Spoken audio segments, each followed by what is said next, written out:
அருள்நாதர்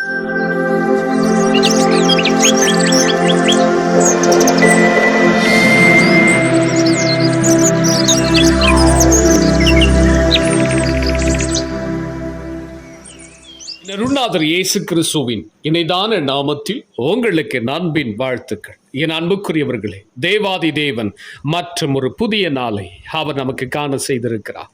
ஒவ்வொரு நாளும் நீங்களும் நானும் அருள்நாதர் இயேசு கிறிஸ்துவோடு கூட நடக்கின்ற பொழுது இந்த வாரம் பரிசுத்தத்தின் வாரமாக நாம் அனுசரிக்கிறோம். இந்த வாரம் முழுவதிலும் சிலுவை குறித்த தியானங்களை நாம் தியானிப்போம். முதலாவது, அருள்நாதர் இயேசு கிறிஸ்து சிலுவையை சுமந்த சிலுவை அது எப்படிப்பட்டது? வேதம் சொல்லுகிறது. கலாத்தியருக்கு நிருபம் 3ஆம் அதிகாரம் 13வது வசனத்தை வாசித்து பாருங்கள். மரத்தில் தூக்கப்பட்ட எவனும் சபிக்கப்பட்டவன் என்று எழுதியிருக்கிறபடி அருள்நாதர் இயேசு கிறிஸ்து நமக்காக சாபமாகி நியாயப்பிரமாணத்தின் சாபத்திற்கு நம்மை நீங்களாக்கி மீட்டுக் கொண்டார். மனித குலத்தின் பாவத்தையும் சாபத்தையும் மாற்றுவதற்காகவே அருள்நாதர் இயேசு கிறிஸ்து 2000 வருஷங்களுக்கு முன்பதாக அந்த கோர கொடூர சிலுவையிலே கொல்கதா மலையிலே அவர் தொங்கினார். சிலுவை என்று நாம் நினைவு கொள்ளுகிற பொழுது அருள்நாதர் இயேசு கிறிஸ்துவின் மரணம் நாம் நினைவுக்கு வர வேண்டும். இன்றைக்கு அநேகர் தங்கள் கழுத்துகளிலும் சிலர் காதுகளிலும் விரல்களிலும் அந்த சிலுவையை தொங்கவிட்டிருக்கிறார்கள். அந்த சிலுவை எப்படிப்பட்டது? கரடுமுரடாகவே இருக்கக்கூடியது. அந்த சிலுவை பாலிஷ் பண்ணி இருக்கிறதல்ல, மிகவும் கரடுமுரடாகவே இருக்கும். அது அந்த சிலுவை யாருமே சுத்தம் செய்வது கிடையாது. சில சமயங்களில் அது அசுத்தமாக நாற்றம் எடுக்கக்கூடியதாக இருக்கிறது. இந்த சிலுவை மரணம் முதல்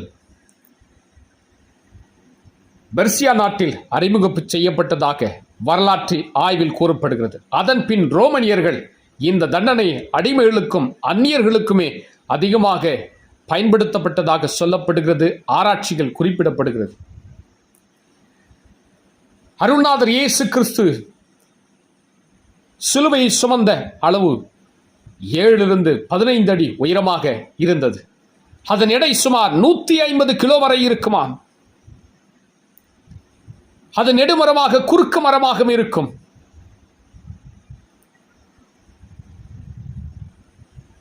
சில சமயங்களில் அந்த நெடு மரத்திலும் குறுக்கு மரத்திலும் ஆணிகள் ஏற்கனவே கடாவப்பட்டிருக்குமா. தண்டனை பெறப்பட்ட அந்த நபர் தீர்ப்பு பெற்ற நபரை குறிப்பிட்ட இடத்திற்கு கொண்டு வருவார்களா? அந்த நெடுமரம் மட்டும் நடப்பட்டிருக்கும். தீர்ப்படைந்த அந்த மனுஷன் அந்த குறுக்கு மரத்தை தோளில் வைத்து அவன் சுமந்து செல்ல வேண்டுமா? ஆனால் அருள்நாதர் இயேசு கிறிஸ்துவையோ இந்த 2 மரத்தையும் சுமந்து வர செய்தனர். அதற்கு எதிர்மாறாக என் அன்புக்குரியவர்களே, இந்த சிலுவை மரணம் மிக ஒரு கொடூரமான மரணம். சுமார் 150 கிலோ எடை வரை இருக்கும். அந்த நெடுமரமும் குறுக்கு மரமும் அருள்நாதர் இயேசு கிறிஸ்து அந்த சிலுவையை அவர் சுமந்து சென்றார்.